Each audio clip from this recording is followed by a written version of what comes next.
Hi, today we're going to talk about exponential functions and their applications. All right, so as a reminder, exponential functions, when you write them, often will look like this, and your A value is your starting amount and your B value is your multiplier. So let's take a look at a situation where this might apply. So in this situation, it says, suppose that the number of bacteria in a culture was 1,000 on Monday, and the number was doubling each day since then. So we're going to write a function to represent this for part A, and then use a graph to determine when the culture will exceed 20,000. All right, so we know it needs to look like y equals a times b to the x power. A is our starting amount. In this case, that's 1,000. So we're going to write 1,000 here. And then b is your multiplier. In this case, that multiplier says we're doubling, so that's 2. We don't know how many times we're going to have to double that to get to 20,000, so we're going to use x as our representation for that. Okay, so now that's the function, that's it. So now it says we need to use a graph. So you're going to have to use your graphing calculator on your iPad, and remember that is the MCA calculator, the orange one there. So I'm going to click on that, and I already had this up, so you'll have to go through and get to this stage. You're going to press y equals and then type in your function.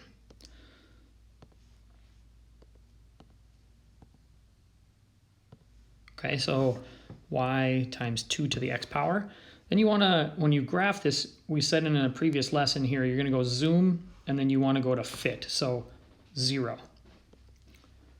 Okay, so now here is our function, and we want to figure out where does this equal 20,000.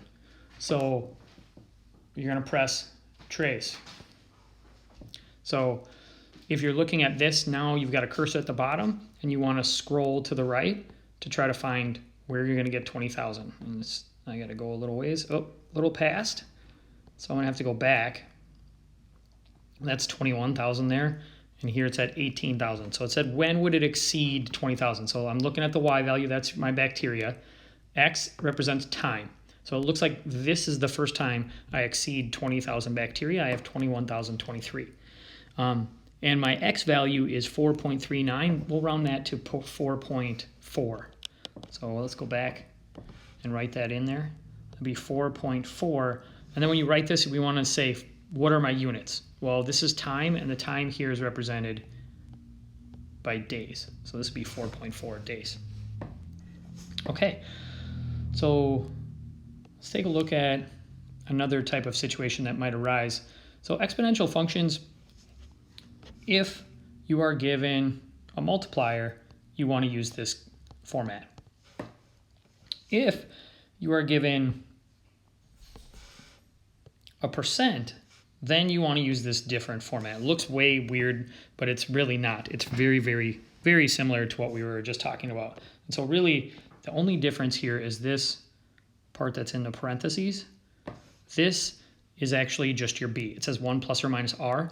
That is the same as b. So everything else about this is the same. The a is still your multiplier. They use t there. That's really x, same thing. They just put t for time.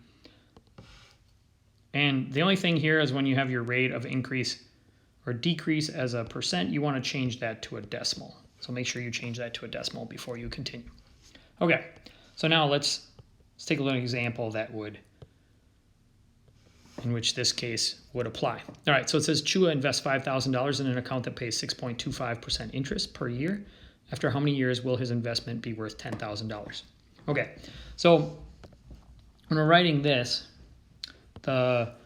you can write A of t if you'd like. I usually just write y. Our initial amount, here you can see Chua's got $5,000 to start. So we're going to put that in account. And now this has an increase of 6.25% interest. So we're going to say 1 plus, and now we need to change that to a decimal. So that would be 0.0625. Just move the decimal 2 places to the left. Or if you're not sure, divide it by 100. Percents are out of 100. So you end up with this function right here. So now really, before you type that into your calculator, you just want to simplify what's in the parentheses.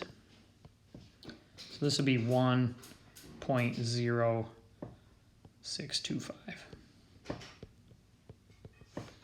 Okay, and that would be what you would type into your graphing calculator, and then you're going to look for when does it reach 10,000. So let's do that. Okay. So here Chua was starting with $5,000, 1.0625, and we're going to raise that to the x power. Okay, so again, zoom, fit, so 0. And then we get this graph here, and I'm going to press trace. And now I'm just going to scroll until I get to 10,000. If it goes off the graph, that's okay. It'll shift for you. Notice it just moved a little bit there. Okay, it looks like I got 99.57. This looks like to be the first time I get over $10,000. So that's at 11.5 for my X. So X is, here it says X is represented, time is represented in years. This would be 11.5 years. So in 11.5 years, he would have $10,000. Okay, so just want to go through one other situation here. We're not going to go through the whole problem, but just the setup. It says the city population, which was originally 15,500, has been dropping by 3% each year. When will the population drop below 8,000? So I just really want to just set this one up, not actually solve it. So what would this look like? So because we have a percent increase or decrease, we're going to use that same format as we did on the previous problem. So my initial amount, population was 15,500. This time I'm decreasing by 3%. So it'd be a minus 0.03. Again, make sure you change that percent to a decimal and then to the x power. So that would be the setup. The only thing before you would type this into the calculator, you would want to simplify this parenthesis. So 1 minus 0.03 would be 0.97 to the x power. And then you would type that into your calculator to figure out when this will drop below 8,000. And that's it. All right, see you later.